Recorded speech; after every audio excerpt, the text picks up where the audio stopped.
ओम शांति सभी प्यारी आत्माओं को। पिछले कोर्स में हमने सर्वशास्त्र शिरोमणि श्रीमद् भगवद गीता का ज्ञानदाता कौन है इस बारे में जाना था। इस कोर्स में आइए जानते हैं गीता में वर्णित युद्ध हिंसक है या अहिंसक। आज परमात्मा के दिव्य जन्म और रथ के स्वरूप को न जानने के कारण लोगों की यह मान्यता दृढ़ है कि गीता ज्ञान श्री कृष्ण ने अर्जुन के रथ में सवार होकर लड़ाई के मैदान में दिया। आप ही सोचिए कि जबकि अहिंसा को धर्म का परम लक्षण माना गया है और जबकि धर्म आत्मा अथवा महात्मा लोग भी अहिंसा का पालन करते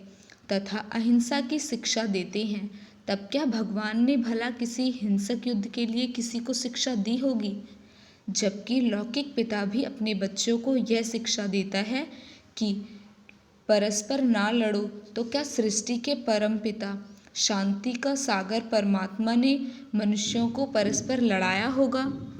यह तो कदापि नहीं हो सकता। भगवान तो दैवी स्वभाव वाले संप्रदाय की तथा सर्वोत्तम धर्म की स्थापना के लिए गीता ज्ञान देते हैं और उससे तो मनुष्य राग, द्वेष, हिंसा और क्रोध इत्यादि पर विजय प्राप्त करते हैं। वास्तविकता यह है कि निराकार परमपिता परमात्मा शिव ने इस सृष्टि रूपी कर्म क्षेत्र अथवा कुरुक्षेत्र पर प्रजापिता ब्रह्मा यानी अर्जुन के शरीर रूपी रथ में सवार होकर माया अर्थात विकारों से ही युद्ध करने की शिक्षा दी थी। परंतु लेखक ने बाद में अलंकारिक भाषा में इसका वर्णन किया तथा चित्रकारों ने बाद में शरीर को रथ के रूप में अंकित करके प्रजापिता ब्रह्मा की आत्मा को भी उस रथ में एक मनुष्य यानी अर्जुन के रूप में चित्रित किया। बाद में वास्तविकता रहस्य प्रायः लुप्त अथवा खत्म हो गया और स्थूल अर्थ ही प्रचलित हो गया।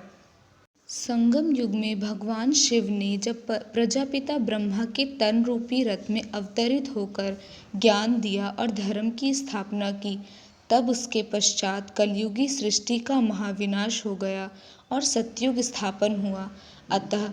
इस सर्व महान परिवर्तन के कारण बाद में यह वास्तविक रहस्य प्रायः लुप्त हो गया। फिर जब द्वापर युग के भक्ति काल में गीता लिखी गई, तो बहुत पहले संगम युग में हो चुके इस वृत्तांत का जो रूपांतर व्यास ने वर्तमान काल का प्रयोग करके किया, तो समयांतर में गीता ज्ञान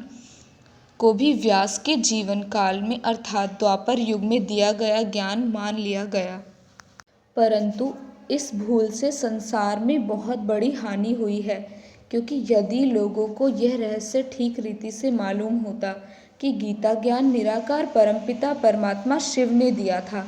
जो कि श्री कृष्ण के भी पारलौकिक पिता हैं और सभी धर्मों के अनुयायियों के परम पूज्य तथा सबके एकमात्र सद्गति दाता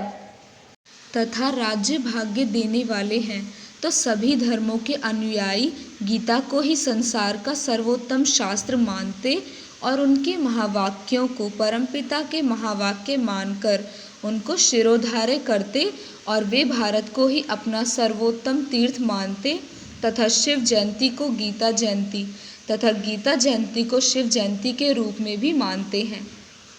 वे एक ज्योति स्वरूप निराकार परमपिता परमात्मा शिव से ही योग युक्त होकर पावन बन जाते हैं तथा उससे सुख शांति की पूर्ण विरासत ले लेते हैं। परंतु आज उपर्युक्त सर्वोत्तम रहस्यों को न जानने के कारण और गीता माता के पति सर्वमान्य निराकार परमात्मा शिव के स्थान पर गीता पुत्र श्री कृष्ण देवता का नाम लिख देने के कारण गीता का ही खंडन हो गया है और संसार में घोर अनर्थ, हाहाकार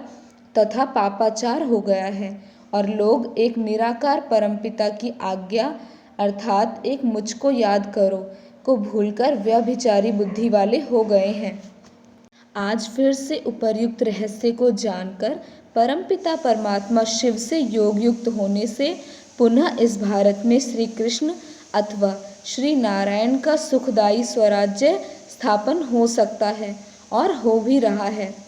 अब आप भी इस रहस्य को जानिए और इस सच्चे रहस्य को जानकर परमपिता परमात्मा से अपनी